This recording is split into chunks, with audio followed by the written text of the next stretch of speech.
Outspoken MPs Greg Moss and Leslie Miller sound off on the FNM's newest recruits. Moss also says he's launching his new political party this month. It's very likely government will borrow money to fund hurricane rebuilding efforts. We've got those stories and more coming up tonight. I'm Dana Smith, and NB12 starts right now.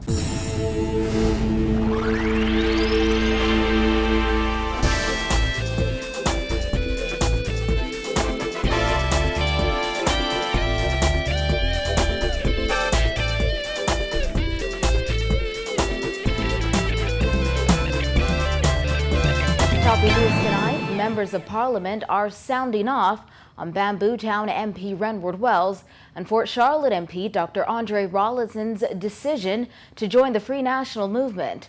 Former PLP MP Greg Moss suggested the two jumped ship for personal gain, while outspoken PLP MP Leslie Miller says the governing party should reflect on their departure. Vonique Toot reports. Dismissing their decision to join the FNM as nothing more than a game of musical chairs, Marco City MP Greg Moss questioned whether Bambootown MP Renward Wells and Fort Charlotte MP Dr. Andre Rollins' move was driven more by personal gain rather than a desire to move the country forward. I pay respect to persons following their convictions. Where I think the challenge is that we are dealing with a very serious time in our nation's history. Very serious, ongoing, recurring national issues that have come from the former administration, that are into this administration, and that continue to beleaguer this country. And it's very difficult to understand how you are able to so switch your ideological views without having the concern that one is doing it for personal gain. Moss, who left the PLP in June, says he applauds anyone who follows their convictions, but he feels a serious approach must be taken to addressing the issues plaguing the country, and that does not include jumping from one political party to the next. I'm very much calling us once again to realize that this is not musical chairs. This is not about positioning yourself for some advantageous position as you perceive it. This is about nation building. And the issues we face, we have a very clear record of these issues having existed under the FNM when it was a government, these issues now existing under the PLP when it's a government. Wells said the letter of intent controversy, which led to his dismissal as parliamentary secretary in the Ministry of Works, was the beginning of the end of his relationship with the governing party. Meantime, Rollins resigned in the summer, claiming he was tried and convicted for daring to say the emperor had no clothes. The FNM is the third party the two have joined. Moss says he feels the PLP is still a better option than the FNM. However, Tall Pines MP Leslie Miller called on the PLP to reflect on what caused two of its new generation leaders to jump ship. It is always a bad thing when anyone from your organization who was elected under your banner to cross the floor. I've seen this happen now many times over the last 30 years being in and out of this house. I think we need to reflect as a party as to why this thing has transpired the way it did. I have the greatest respect for Dr. Rollins as well as Mr. Wells. I believe that both of those men have a contribution to make to the political as well as the social and economic welfare of our country. Miller said he believes Rollins and Wells felt they would not be renominated by the PLP, and when faced with the choice between the FNM and the Democratic National Alliance, the pair chose the official opposition. Rollins didn't have a choice. I'm sure on his reflection as to what should I do. I won't get a nomination for the PLP, so what alternative I have? I either go to the DNA, which I don't think is going to be a force in this election, or go to the FNM, which is alternative government, and they decided in their own mind that their best choice was to go with the alternative government. I can't hit them for that. Miller said while the PLP will move on, Rollins and Wells are moving up, and he has the greatest respect for both men. Reporting for NB12, I'm Vonique Toot. Well, 5 months after he abruptly quit the Progressive Liberal Party, Marco City MP Greg Moss says he plans to launch his new political party this month. You will see that being rolled out during this current month, in the month of November, in a very systematic way. You will not see a party coming forward that mirrors these two parties. You will not see the the vitriolic and the raucous rallies and the empty words. You're going to see substance. Moss revealed in September that he is forming a fourth major political party that he believes would provide a viable alternative to the Free National Movement and Progressive Liberal Party in the next general election. Moss said his party will offer concrete solutions instead of flowery promises to create jobs and reduce crime. You're going to see a party that comes out more in line with what we're accustomed to seeing in the United States, where people have real caucuses, where they have real discussions, where they have real town meetings, where they have real opportunities for contribution, and where we don't end up just with words, but with concrete solutions, identifying where the problems are and putting to the people concrete solutions on how they can be addressed. Not flowery words that we will create this many jobs in this period of time, or we will tackle crime. When asked if he tried to recruit Andre Rollins and Renward Wells, Moss said no. In other news, Anglican Bishop Laish Boyd said he is dismayed and alarmed that there has been no constitutional referendum on gender equality as promised by the government, and no date set for it to take place. Boyd said while he supports all four bills, government's failure to provide a date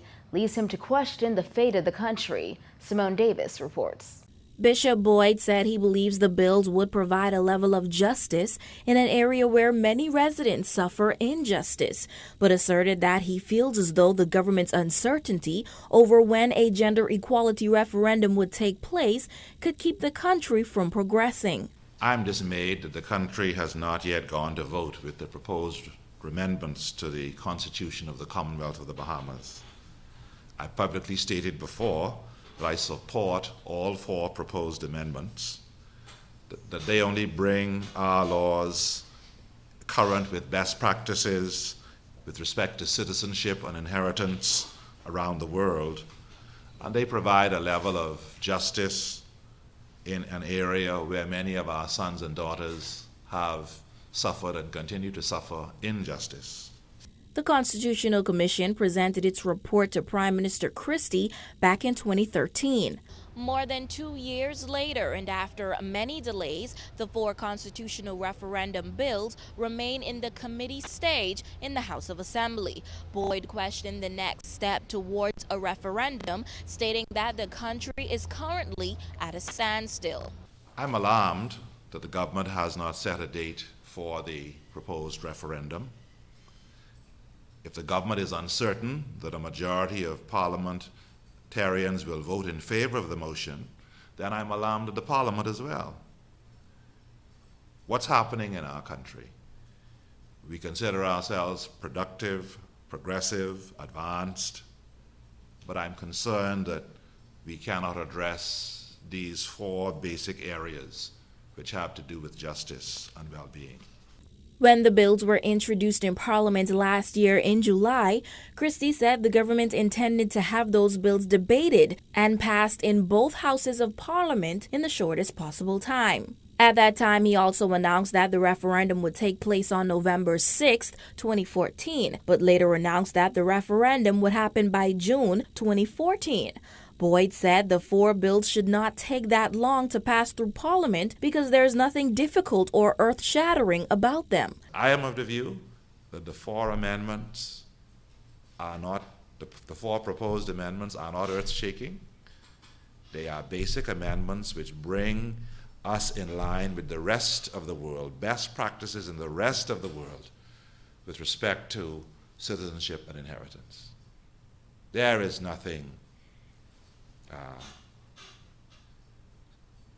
overly striking or innovative about the four proposed amendments.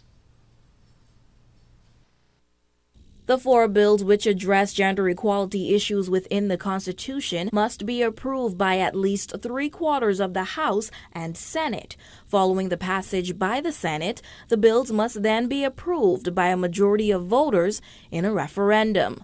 Reporting for NB12, I'm Simone Davis. Rebuilding efforts are underway in Crooked Island and Rum Key, two of the areas hardest hit by Hurricane Joaquin.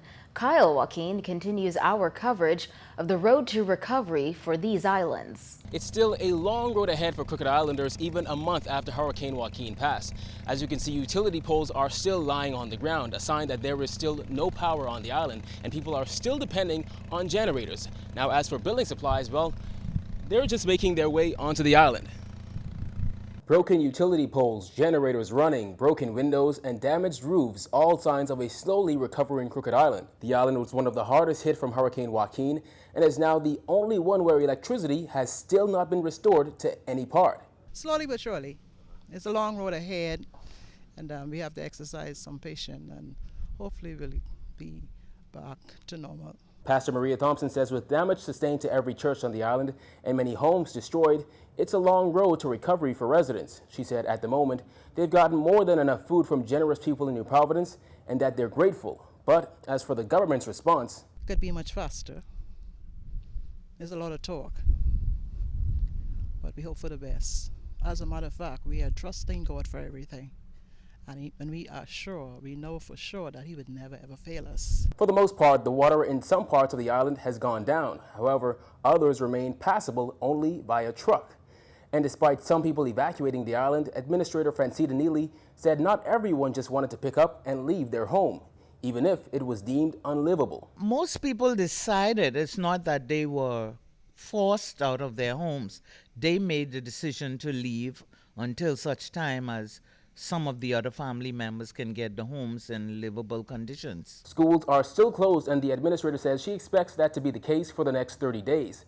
However, over at Ulrich Ferguson Primary School, repairs are nearing completion, and the work isn't being done by the government, neither is the material being provided by the government. Instead, several churches flew people into the island, and within a matter of days are almost done getting the school where it needs to be. Then we came in on Sunday. It was, like you said, the roof was open up and everything else, and we basically just get to work. Basically the kids need to get into school and everything else, and so we just the community effort and with the church and everything else, and doing what we could do. When we first visited after the storm, the roof was torn off and furniture was scattered everywhere. But Monroe said they couldn't sit back and see kids be kept out of school for so long, so they had to jump in. And over at Tranquility on the Bay Lodge, proprietor Bernard Ferguson explained to NB12 the damage done to his business. But despite the major hit they took, Ferguson is already on the rebound. We got like about 40 to 45% damage, particularly out the main building. The restaurant itself, we got about 30% damage. That, you notice, that has been basically virtually repaired. And we're working right now on the main building, which we should have finished within the next 2 weeks. I think the only disappointment was, despite what's going on, the mailboat decided to take a break 1 week, which should never have happened in this kind of time. So, we need a consistent mail service at this kind of time because, number one, you don't have any shops or anything like that. So the difficulty is getting fresh produce eggs and that kind of stuff. And luckily for residents here on Ragged Island, power has been fully restored. However, it's still a long road ahead of them before things get back to the way they were. The only 2 grocery stores here on the island have been destroyed. And as for the dock, well, that's no more. With just about 70 people on the island, Rumkey saw significant damage done by the Category 4 storm. But they too are on the recovery. Since the storm, it's been moving nice and slow, but I mean it's moving. All the trees and things what been on the side of the road and all that, been getting back together, the road clear. Some things moving, BC been in and the power back on. So, it's moving slow, but it's moving. Lost 3 windows, and like I was saying, all the walls crack up all around. See, right there now, see? It wasn't as bad, but after the storm, it got worse. Even those with second homes on the island want to see more done as soon as possible. Considering what some of these other islanders went through, mine was minors, so, but these people over here need some help. And we think we all try to do whatever we can. My home took a little bit more beating than his, and it had some siding damage, some roof damage. My boat had some fiberglass damage, and yard's a mess, lost palm trees, all that kind of stuff. But, I got insurance. The other people around here, they don't have their insurance. They need help. There's no doubt. But with the mailboat not showing up since the storm passed, what these residents say they want most right now is a regular flight to the island. For years, they've had none, not even once a week. and the only way to leave is to rent a charter, which for them is far too costly. If they put a day together, we all would figure out and fly on that day. So you're saying there are no regular flights in and out of Rum? None. It costs you $1,000, add it up. It costs you sudden air flight from Long Island or Bahamas air flight from San Salvador, but it also costs you $380 to Long Island and $250 to San Salvador. You have to rent a plane to get there. You charter to them islands. There's no flight here. Just to get to Nassau if you want it. Just to get to Nassau if you want it. And with a few weeks left in the 2015 hurricane season, folks in both Crooked Island and Rum Cay say they're just praying for the best. Reporting from Rum Cay for NB12, I'm Kyle Joaquin. A police officer is recovering in hospital after he was shot in front of his home in the early hours of this morning. According to police reports, shortly before 1 a.m., the police officer had just arrived home from duty when the occupants of a white Honda Accord pulled up in front of his home and opened fire before speeding off. The officer was rushed to hospital, where he remains in stable condition.